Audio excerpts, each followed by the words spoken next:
ఎన్నికల ఫలితాలు వచ్చే ముందల నేను కూడా ఎందుకంటే ఎన్నికలంతా బాగా కష్టపడ్డాం, పాదయాత్ర చేసా, కుటుంబంతో సమయం గడపలేదని బ్రహ్మని నేను దేవాంశ్ బయటకు వెళ్ళాం, ఇతర దేశాలకు వెళ్ళాం. ఒక 20 రోజులు అట్ట తిరుగుకుంటూ వచ్చాం. కరెక్ట్ గా ఎన్నికల రిజల్ట్స్ 2 రోజుల ముందే వచ్చాం. వస్తే బాబు గారితో కూర్చుని భోజనం చేస్తుంటే నేను బాబు గారితో నవ్వుతానా, మీకన్నా ఒక్క ఓటు మెజారిటీ నాకు వస్తున్నావా సార్ అని.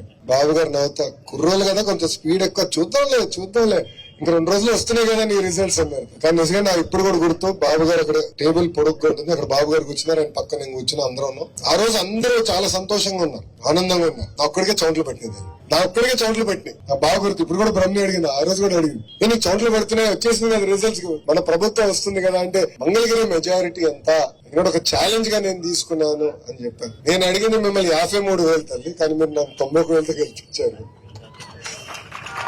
దాడితే కదా నన్ను ఒక్క ఓటుతో గెలిపించినా నేను పని చేస్తా, మీరు ఎంత ఎక్కువ ఇస్తే నాకంత బలం, కొండంత బలం. అది నేను యుద్ధం చేసి పోరాడి పవన్ అంతా కూడా అవసరం మీకు గుర్తుందా లేదు, పవన్ అంతా కూడా పోరాడతా, బాబు గారితో పోరాడతా, నిధులు తీసుకొస్తా, అభివృద్ధి చేస్తా అని చెప్పి ఆ పోరాటం నేను చేస్తున్నా తల్లి.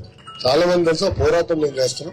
నియోజకవర్గం నా గుండెల్లో పెట్టుకుని కాపాడుకునే బాధ్యత నాది. మీ కుటుంబ సభ్యుడిని, మీ అన్నని, మీ తమ్ముడిని, మీ కొడుకుని, మీ మనవడిని మీరు ఏ బాధ్యత అయితే నా మీద పెట్టుకున్నారో తప్పనిసరిగా ముందలు తీసుకెళ్తానని పవిత్ర మాసం అప్పుడు మీ అందరికి హామీ ఇస్తూ